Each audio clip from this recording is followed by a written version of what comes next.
UP में किन सीटों पर हार रही बीजेपी?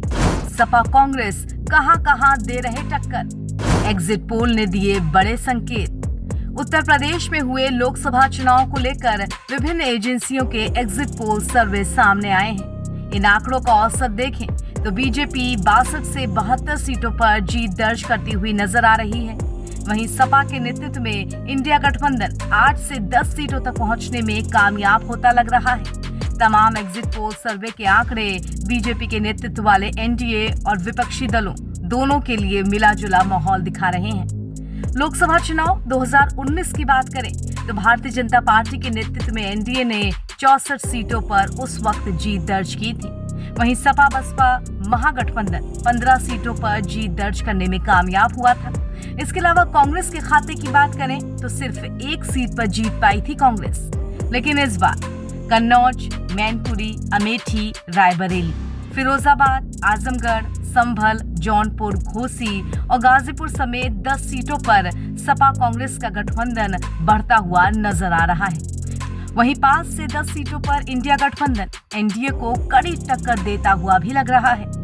लोकसभा चुनाव 2019 में भले ही सपा बसपा का उस वक्त का गठबंधन 15 सीटों पर सिमट गया हो और समाजवादी पार्टी पिछले 5 सीटों के रिकॉर्ड तक ही रह पाई हो, लेकिन इस बार कुछ न कुछ बढ़त विपक्ष में नजर जरूर आ रही है। लगातार 2 लोकसभा चुनावों में पार्टी को 5 सीटों से ही संतोष करना पड़ा था, यानी कि समाजवादी पार्टी के हिस्से में सिर्फ 5 सीटें आई थीं। लेकिन लोकसभा चुनाव 2024 के एग्जिट पोल के आंकड़े इस बात की तरफ इशारा कर रहे हैं कि इस बार के चुनाव में समाजवादी पार्टी उन 5 सीटों का बैरियर तोड़कर आगे बढ़ेगी। समाजवादी पार्टी इस बार अकेले अपने दम पर 60 से 12 सीटों पर जीत दर्ज कर सकती है। वहीं कांग्रेस, जो पिछले लोकसभा चुनाव में 1 सीट पर सिमट गई थी, वो 2 से 3 सीटों पर जीत पा सकती है। स्कूल ऑफ पॉलिटिक्स की ओर से सीटवार सर्वे रिपोर्ट जारी की गई है।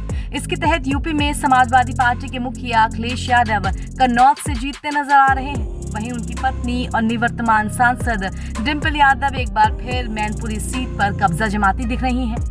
फिरोजाबाद से समाजवादी पार्टी के अक्षय यादव एक बार फिर सीट पर कब्जा कर सकते हैं। वहीं आजमगढ़ में दिनेश लाल यादव निरहुआ को इस बार हार का सामना करना पड़ सकता है।